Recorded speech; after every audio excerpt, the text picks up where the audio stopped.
ನೀರಿನ ಮೇಲೆ ಚಿತ್ರ ಕೆತ್ತಲಿಕ್ಕಾಗೋದಿಲ್ಲ ಕತ್ತಿಯ ಗಾಯ ಮಾಡಲಿಕ್ಕಾಗೋದಿಲ್ಲ ಅದಕ್ಕೆ ನದಿಗೆ ನೆನಪಿನ ಹಂಗಿಲ್ಲ.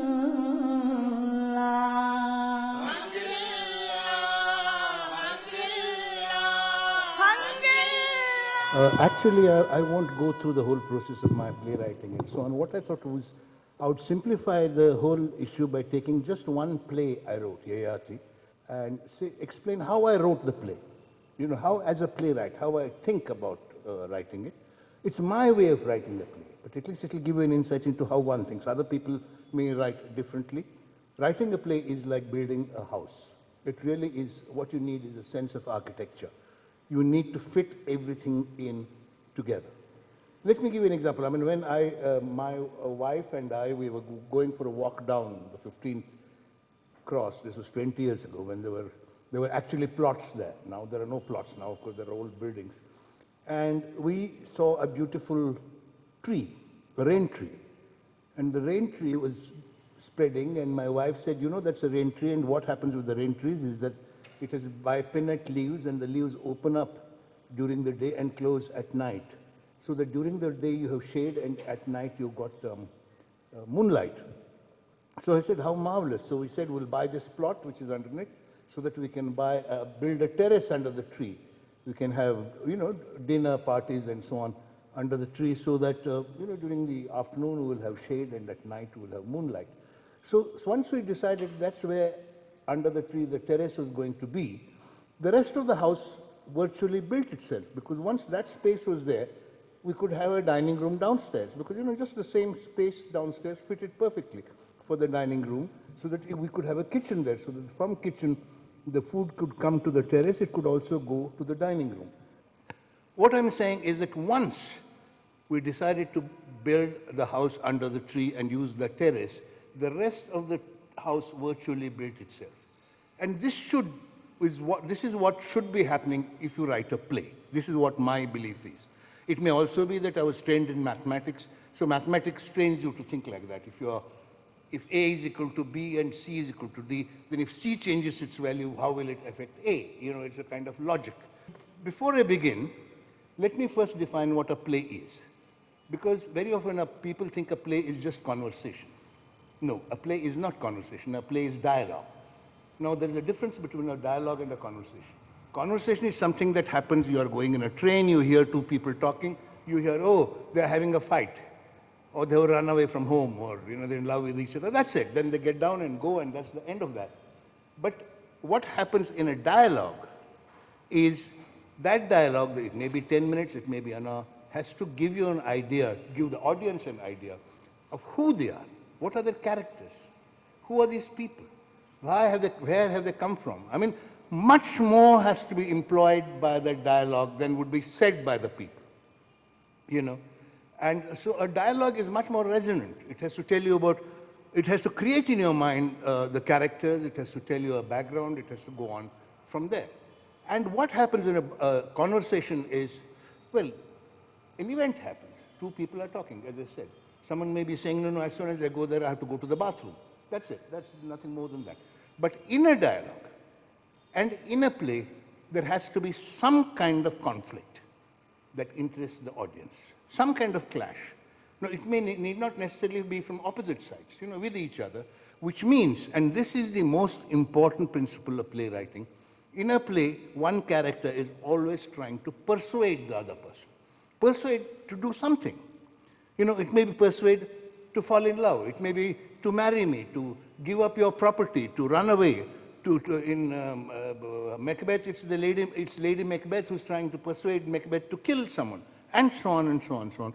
But the point is, unless this element of persuasion between two characters happens, it will not hold attention.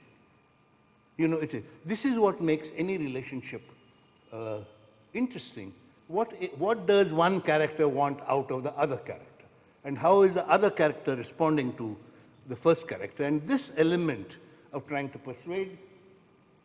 persuasion is essential. So I would say that there are 3 or 4 elements that have to come out of a dialogue. One is that you have to know the characters, you have to know what conflict they're involved in, how they are trying to resolve the conflict or trying not to resolve the conflict, and from there, where they may have come from and where they may be going, and so on. Now, these may seem very simple principles, but they do create problems when you're writing a play. Apart from that, a play has other restrictions. One is, of course, budget.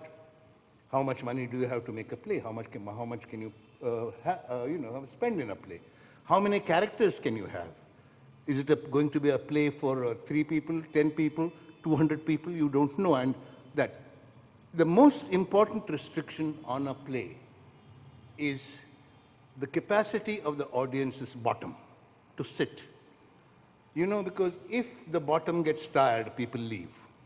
So you have to create a work which will make the audience forget that, you know, they want to get up and go, or they want to go to the bathroom, or they want to go to toilet, you know, and this to keep them entrenched. So it is, if it is a 2-hour play or a 1-hour play or whatever it is, that hour has to be packed. It has to be packed. You don't have time to, you know, waste, because, you know, the audience gets bored. That you have to pack the information, but at the same time you must remember that information cannot be conveyed as it is conveyed in a novel. In a novel you can go back, you can read, oh, I missed that, oh, what was it, who was that, you know, what was that, Anton, who was Anton, I'll go back to page 10 and find out. In a play you can't do that. A play just keeps on going, moving forward, forward, forward, so that a playwright, a consummate playwright, a playwright who knows how to write a play, will see that every moment the story will be opening, but will be related to what has happened earlier, that the relationships will be very clear, and there will be no confusion. If there is confusion, the audience loses track. Then they say, oh, but who was that? We didn't understand that. Why did it happen? And so on. So this clarity and this packing, and the very fact that ultimately no play can be longer than 2 hours, 2.5 hours today. Today it's actually 1 hour. Means that everything that you have to pack in a play has to be pressed like that. You know, it's like a straight stick which you press. So as a result, it bends. You know, it gets a graph. It starts with one way, you get a whole graph that goes up, and then it goes on. And this is where you come to the main point about the play, because the audience completely gets confused and is likely to leave or whatever it is. What the playwright has to know before he tries to persuade the audience to know is, what is the play about? You know, what is happening? What is the play about? It may be that he may be deliberately misleading you. That may happen in a mystery thriller. You know, it tells you that the play is about this and this, and suddenly say, oh, that's not what the play is about at all. It's something else. But at the end of it, the audience must get a feel that, there is, and this is what might be called the central action of the play. Bernard Shaw says that the whole plot of a play can be written on a postcard. That's all that's required. In his days, postcards were popular. If you have mobiles now, you can see the whole plot can be conveyed by SMS. And that's it. And now, from there, let me come to the story of Yayati, about which I'm going to talk, about which I wrote my first play. The point is, certain subjects suddenly become relevant. Yayati is not a subject on which much has been written in Indian history. Kachadevayani and so on has been there, but not very much more. But in 1960s and 70s, suddenly in all the languages, novels and plays started appearing about Yayati and Puru and Devyani and Kach, that whole story. For instance, V.S. Khandekar wrote his Yayati in Marathi, which got the Jnanpith Award. Then there is Sriranga wrote in Kannada. Then Kusumagraj wrote another Jnanpith Award winner, wrote another play called Devyani and Yayati and Devyani, and so on. And the whole interesting point is, how is it? What part of the story interested them, and how did they deal with it? You know, I must tell you that it's a very long story. I won't, but it actually falls into two parts, the first half and the second half. And I have dealt with only the second half in my play. In Visa Khandekar, it's the first half that becomes important. So I will just take up the story. What I'll do is, I'll read out the synopsis of the story so you know what theme I'm dealing with, okay? The story is this. A big war was going on between the gods and the demons. And the demons, the king of the demons, had a guru called Shukracharya.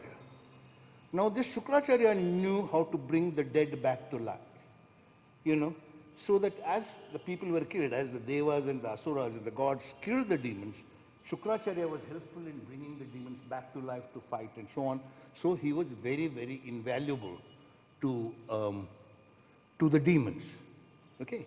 Now the king of the demons had a daughter called Devyani, very beautiful girl, daughter. And Shukracharya had a daughter called Sharmishtha. And these two grew up together. They were dear friends. And the two were the closest of friends. Then one day what happened is Devyani, that is the daughter of Shukracharya, and Sharmishtha, the daughter of, the king of demons, went bathing in the forest brook. A sudden wind arose as they were bathing and mixed up the clothes which the maidens had left lying on the bank. They rushed to retrieve their garments, and in the resulting confusion, Devyani and Sharmishtha happened to put on each other's clothes. This resulted in a violent quarrel, and Sharmishtha, losing her temper, pushed Devyani into a dry well and went home. She pushed Devyani, and Devyani was left there crying alone. Now Yayati, the king of the lunar dynasty, was passing by after a hunt. He was going in a chariot. He heard Devyani's moans and helped her out and sent her home. Okay. As a punishment for Sharmishtha's misdemeanor, Shukracharya insisted that she should serve as a slave of Devyani's. The king had no option but to agree because, you know, they needed Shukracharya. And, you know, Shukracharya's daughter had been insulted. So now Shukracharya said, your princess has to become her slave, my daughter's slave. So Sharmishtha became the slave. The king had no option but to agree, and thus Sharmishtha became Devyani's slave and remained her slave. Yayati ran into Devyani again when he came hunting in the woods. He came next day or 3 days later. He came. He again saw her. She recognized him and told him that she was a virgin and that he had held her by her right hand when he pulled her out. Okay? And therefore, because he had held her virgin by the right hand and pulled her out, he should accept her as his wife. Now this was the convention, a very convenient convention of those days, which unfortunately we have lost. And, you know, so she said, well, you pulled me out by my right hand and therefore you must marry me, and he had no option, so he agreed and he accepted her as his wife. He married her. Devyani moved to the capital with Sharmishtha and other slaves in her entourage. So they come there, and what happens is Devyani had 2 sons by Yayati. In the meantime, Sharmishtha approached Yayati, seduced him, and had 3 sons.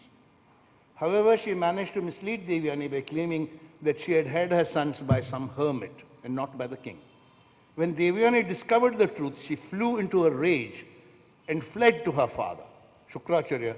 And Shukracharya got so angry that his daughter had been betrayed that he cursed Yayati to immediate old age. But Yayati pleaded with Shukracharya. His entreaties softened the old man's heart, and he gave a counter curse. Is it clear what I'm reading? Is the story clear? Shukracharya gave a counter curse, and he said, if one of Yayati's sons would accept his curse of decrepitude, that is old age, in exchange for his youth, Yayati would become young again. Accordingly, Yayati approached each one of his sons. He had 5 sons, as you know, 2 by Devyani and 3 by Sharmishtha, entreating them to accept his curse, but the 4 elder ones refused. Only Puru accepted his father's curse. So Yayati got so upset with the first 4 sons that he cursed them. He said to them, get out of the kingdom, threw them out. And he regained his youth while Puru became senile. So we have a situation where the father becomes old, the son becomes young. Yayati ruled for 1,000 years and realized that the eternal youth was like pouring ghee into the fire. It would merely get consumed and would never put out the fire. He therefore asked his son to take back his youth. He crowned the son as the king, and he himself retired into the forest. Now, this is the story. Now, it's like any other story, but what makes it unique, as you know, I mean, as I have you know, is this climactic moment where the father is young and the son is old. Okay, and so this this is this is a very resonant moment because you know it says a lot about Indian culture. You must remember that this is not merely a story about Yatinto. It happens.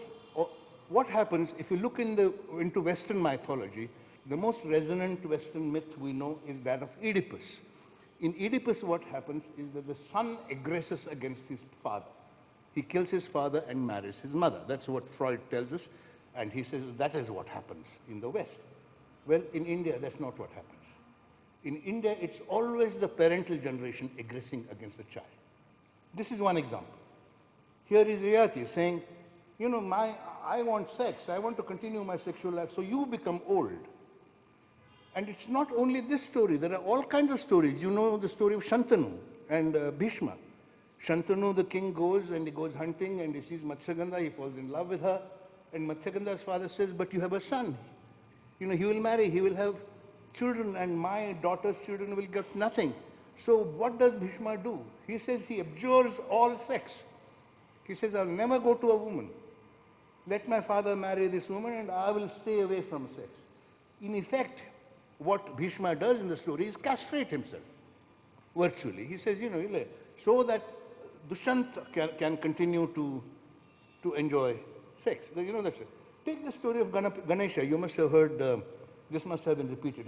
There are many such stories. In fact, in Indian mythology, you rarely come across a myth where the son aggresses against the father. It's always the father aggressing against the son, knowingly or unknowingly. Take the story of Ganesha. You know, Parvati is sitting and she feels dirty, so she takes some dirt off her body and she makes a sun and she goes to bathe. You know, in Freudian imagery, going to bathe is having sexual affair and so on. So, the sun created by Parvati is sitting out there, well, Parvati is bathing inside. And at this time, Shiva comes back. Shiva comes back and he wants to enter Parvati's house or bathroom or whatever it is he wants to enter. And the son says, no, you can't go. That's my mother bathing. And Shiva says, I don't know who you are. Who are you to stop me? And there is a big battle. In the West, if this was a Western story, the son would have killed the father. But this is an Indian story, so the father kills the son. And he beheads the son. Suddenly the son loses his head. Then Parvati comes and she cries and she says, what have you done? You killed our son. And they cry and so on. And then they go in search and they don't find the head. But they find an elephant which was sleeping with the head to the north or whatever it is. They cut the elephant's head and give it to Ganesha with a huge snout. So the sexual imagery is pretty explicit in that whole story. Take Ramayana. I mean, I won't go on telling you example. Ultimately, Rama gives up his kingdom and loses his wife in the jungle. Why? Because his father had given some promise to Kaikeyi. You know? So this is the basic situation in Indian mythology, which is that the parents aggress. And this is what the Yayati makes the Yayati story so resonant. Parents say, no, no, you shouldn't marry that woman because we don't like her. You may like her. You know, give up your life, and so on and so on. And so you have this one element in the story that the father agrees. The second point then, that we have to solve before we write a play or before you come to writing a play, why did Puru accept the curse? Why did the son say, okay, I'll become old? You know, the immediate answer you would think is to say, you know, that Yayati had an affair with Sharmishta. I was born of that affair, therefore I have to take the curse. But the story says this is not so. Because what does Yayati do? He asks all the 5 sons, take my old age. You know, there were 4 elder ones who had nothing to do with Sharmishta or him or anything at all. But the father says to them, no, no, no, I've grown old, you take my old age. And when they don't accept the father's old age, he curses them. He throws them out of the kingdom, you know, and only gives it to Puru because Puru accepts. So what the story is telling, and this is an important point that you have to bear in mind, it's not saying that Puru is accepting the curse because he is the product of that. The story is saying it is the son's duty to accept the father's burden, regardless of whether he is important or not. You know? And this point helps us to sort of to bring a focus to the whole narrative. You know, ultimately it's a long story, we have to bring it down. So now the story has 5 sons, you see. And Yayati has to go asking 5 sons, and they all say, no, no, we won't take. But the same point is made, which is that the son has to take the responsibility for the son. So ultimately, when I wrote the play, I cut out the first 4 sons. I thought it was enough. You know, one son, Puru. Yayati comes, first the son doesn't want to do it, then he does it, whatever it is.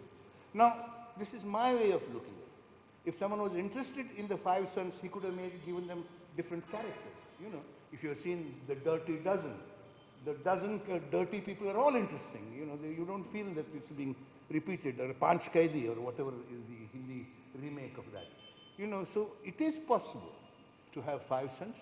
It is possible to have them say no for various reasons, but I thought that would go on too long, so I cut it down. So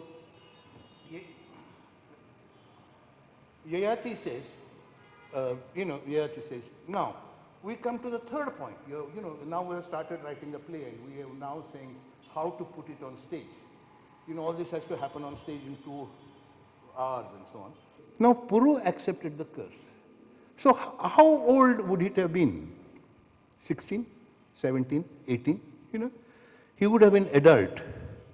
But the curse was given because of his birth. So what happened for 18 years? You know, Yayati was cursed for sleeping with Sharmishta and giving birth to Puru. Puru accepts the curse. Puru is now, what, 16, 17, 18 years old. So why did Shukracharya wait for 18 years to give the curse? Mahabharata gives us a very complicated story of how she hid it and so on, so on, so on.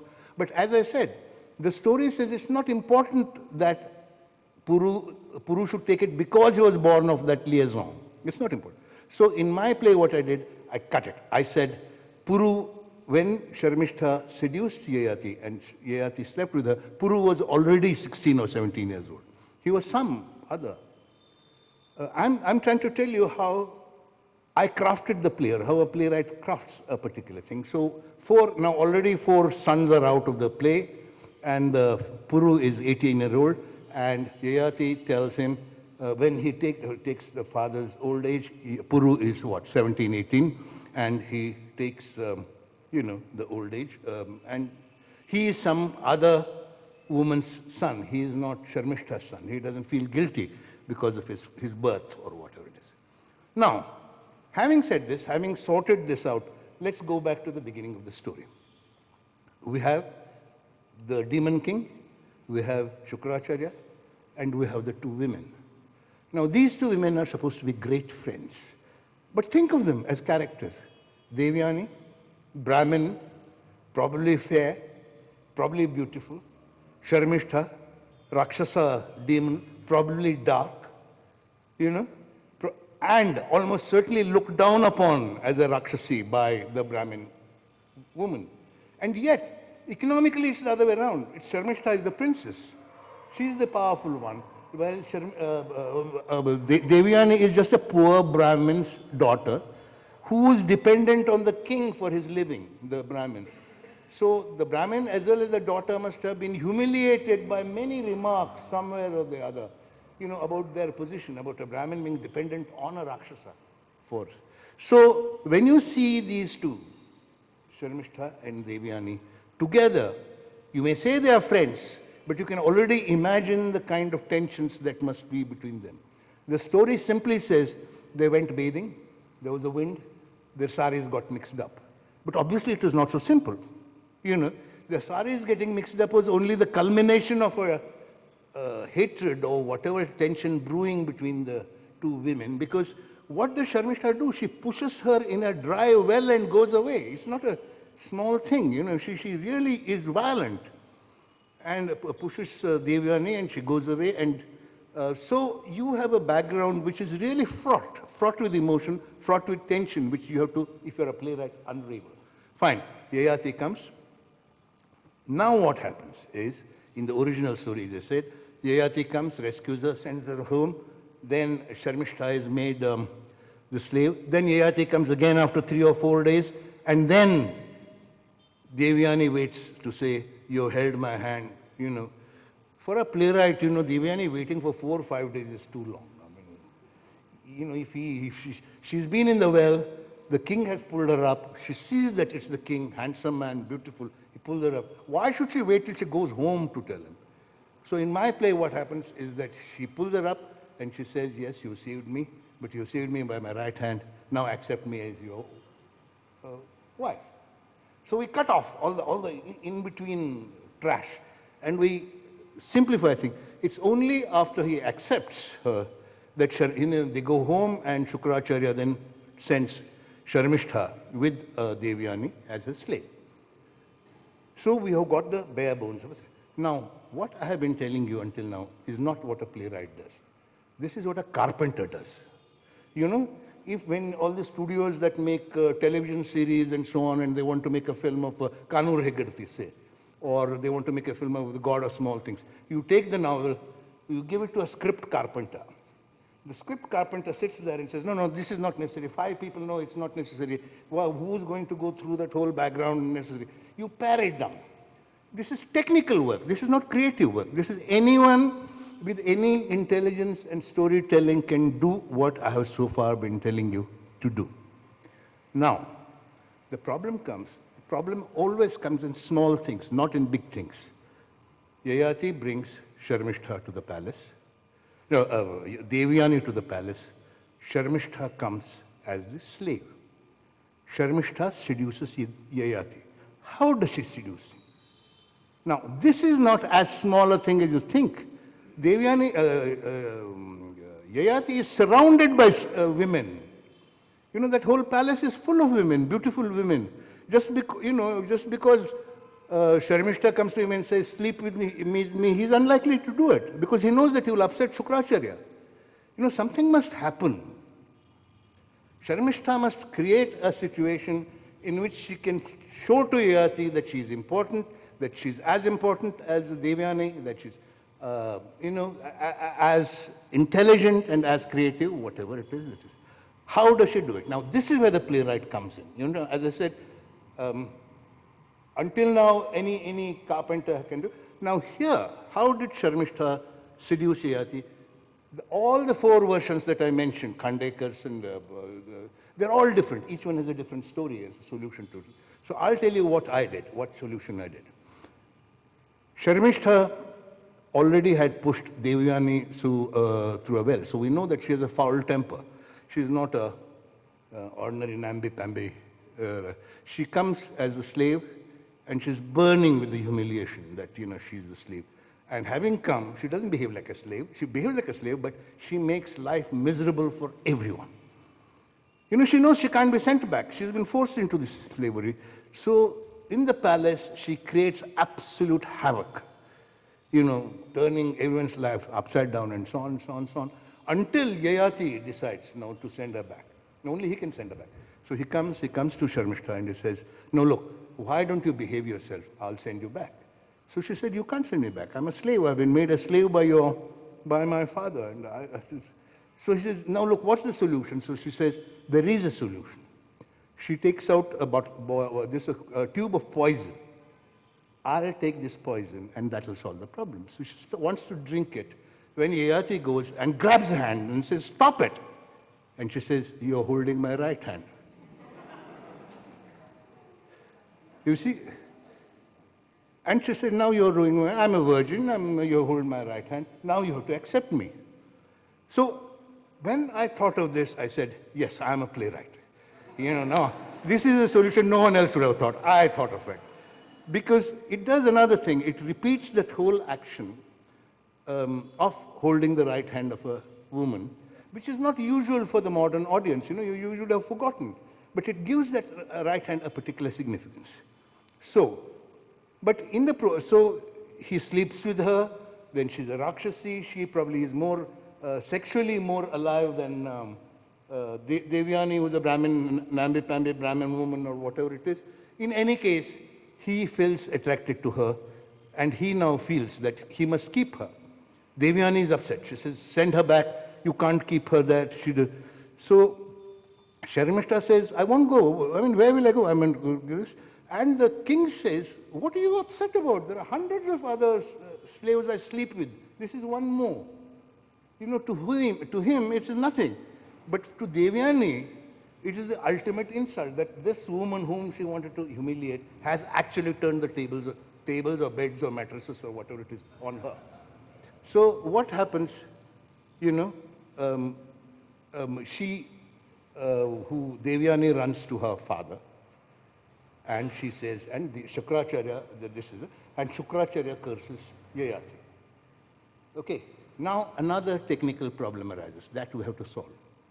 All this has happened in the palace. He's brought Sharmishta and so on, What is Shukracharya doing in the palace? I mean, how is it conveniently sitting? Original Purana, Devyani may have gone into the jungle, taken 2 months to go there, but we have no time. It must happen there. When Sharmishta seduces Yayati, Devyani comes to know, she must go, and she goes and tells her father, and the father is conveniently at the palace. Now, how do you solve the problem? Now, for the moment, we won't solve the problem. We'll keep it. But this is the kind of technical problem, structural problem that you continually come across in playwriting. What is... And anyway, Yayati is cursed to old age, and then he collapses, he doesn't know what to do. And Puru, who all his life has felt dominated by his father, this great Yayati, emperor out there, and who's been trying to prove to the king that he is also something, says, good, I'll take the old age. So the son becomes old, the father becomes young, and what happens? In Puranas, another 1,000 years pass. The Yayati sort of finds out that, it's all this is waste, the sexual energy is being wasted, he must do something. But we have no 1,000 years. We have got another probably 1 hour left in the play. Half the play has already taken place. So we have to find a solution of what persuades Yayati to take back his old age, to bring the story, from his son, to bring the story to an edge. So we look at the conflict. The conflict between the father and son is what? It is about sex. What the father has taken is, he's taken his son's sexual energy and made him virtually, old age, decrepit, so that he can carry. The story is quite clear that he indulged in sex for the next 1,000 years, and it was like pouring ghee into the fire and so on, so on, so on.